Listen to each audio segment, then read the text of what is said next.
লাগাতার বিদ্যুৎ সমস্যায় ক্ষোভে ফেটে পড়লেন কালিয়াগঞ্জ ব্লকের একাধিক গ্রামের বাসিন্দারা। সঠিক বিদ্যুৎ পরিষেবার দাবিতে মঙ্গলবার সকালে বোচাডাঙ্গা গ্রাম পঞ্চায়েতের অন্তর্গত দক্ষিণ কৃষ্ণপুর, কুচিয়া, পাকুড়িয়া, শঙ্করপুর, মুজিয়া সহ কয়েকটি গ্রামের মানুষ বিদ্যুৎ দপ্তরের গাড়ি আটকে বিক্ষোভে সামিল হন। গ্রামবাসীদের অভিযোগ, গত কয়েকদিন ধরে প্রতিদিন সন্ধ্যে থেকে ভোর পর্যন্ত বিদ্যুৎ থাকে না। দিনের বেলা বিদ্যুৎ থাকলেও রাত ভোর অন্ধকারে ডুবে থাকে গোটা গ্রামাঞ্চল। ফলে পানীয় জল থেকে শুরু করে গৃহস্থলীর কাজকর্ম সবই ব্যাহত হচ্ছে। একাধিকবার অভিযোগ জানানো সত্ত্বেও পরিস্থিতির কোনো উন্নতি হয়নি।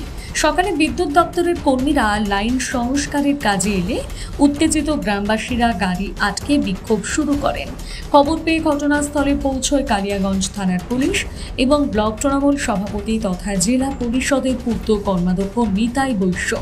গ্রামবাসীদের দাবি, বিদ্যুৎ দপ্তরের কোনো উচ্চপদস্থ আধিকারিক এসে আশ্বাস না দেওয়া পর্যন্ত তারা গাড়ি ছাড়বেন না। এ বিষয়ে গ্রামবাসী নূর আলম বলেন, কালিয়াগঞ্জ অফিস থেকে ফোন যখন ধরে না, আমি শিলিগুড়িতে ফোন করি। শিলিগুড়ি যখন ফোন করি, ওরা আবার ওখান থেকে মেসেজ দেয়, ওখান থেকে আমাকে নাম্বার একটা দেয়। তারপর ফোনে কথা বলি, বলে যাবো করে, কিন্তু আসছে না। 4 দিন ধরে 6টা লাইন যাচ্ছে, সকালবেলা 6টা লাইন অটোমেটিক চলে আসতেছে। দিনের বেলা আপ ডাউন করে যাচ্ছে, সন্ধ্যাবেলা বন্ধ। হ্যাঁ, এতবার ফোন করি কিন্তু ফোন রিসিভ করছি না। গত রাত্রে আমি ড্রাইভারকে এতবার 8টার দিকে কমপ্লেন দিলাম যে আমাদের লাইনটা আসতে, অন্তত সিঙ্গেল লাইন আসছে পুরো লাইনের জন্য। কিন্তু আমি কমপ্লেন দিলাম, কোর্ট আমার সব কিছু নিল, নেওয়ার পরে বললো যে 9টার দিকে চলে যাবে। 9টার থেকে 12টা অবধি ফোন লাগাচ্ছি, 66 নাম্বার ড্রাইভারকে বলছে যাচ্ছি করে সকাল হয়ে গেল, আসলো না। 7:30টার দিকে গাড়িটা ঢুকলো। এই গাড়িটা ঢুকার পর পাবলিক চড়া হয়ে গেল যে লাইন ঠিক করতে দিব না। কেন ঠিক করতে দিব না? আমাদের বড় অফিসারের দরকার। পাবলিক খেপে গেল, পাবলিককে থামালো হলো। হওয়ার পরে আমাদের কালিয়াগঞ্জের যে ব্লক প্রেসিডেন্ট নিতাই বৈশ্য, তাকে ফোন করা হলো। তারা বললো যে ঠিক আছে, ভদ্রভাবে থাকো, আমি যাচ্ছি। যাওয়ার পর কি হচ্ছে তারপরটা সিদ্ধান্ত।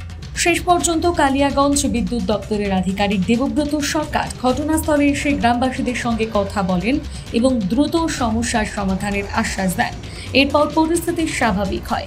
এ বিষয়ে ব্লক তৃণমূল সভাপতি তথা জেলা পরিষদের পূর্ত কর্মাধ্যক্ষ নিতাই বৈশ্য বলেন, 3 দিন ধরে পাওয়ার পাচ্ছিল না। সকালবেলা চার্জ করলো, আবার পাওয়ার এখন আসলো। এটা একটা জাস্ট স্যাম্পল। এই ধরনের ঘটনা আমাদের 8টা যে পঞ্চায়েত আছে রুরাল এরিয়াগুলোতে প্রচণ্ড হারে হচ্ছে। মানুষের এত সমস্যা, ইলেকট্রিসিটি বোর্ডে বারবার করে বলার পরেও, আবেদন নিবেদন করার পরেও এরা কোনো সুরাহা করতে পারছে না। আমি আপনাদের মধ্য দিয়ে ইনাদের যে ঊর্ধ্বতন কর্তৃপক্ষ আছে, রিজিওনাল যে ম্যানেজার আছে, ওনার সাথেও আমি কথাও বললাম নিজে, যে আপনি ইমিডিয়েট কালিয়াগঞ্জের কোথায় কি সমস্যা আছে, কেন এরকম সমস্যাগুলো হচ্ছে, পাওয়ার পাবে না কোনো মানুষ। যেখানে দীর্ঘদিন থেকে মানুষ একটা ইলেকট্রিসিটিতে থেকে অভ্যস্ত হয়ে গেছে, ওদের যদি 1 ঘন্টা 2 ঘন্টা মানুষ কখনো সেটা নিয়ে কথা বলে না। কিন্তু দিনের পর দিন একই রকমভাবে এই ধরনের পরিষেবা বিঘ্নিত হলে মানুষ তো সহ্য করবে না। কালিয়াগঞ্জ থেকে বিশেষ প্রতিবেদন, নিউজ টুডে।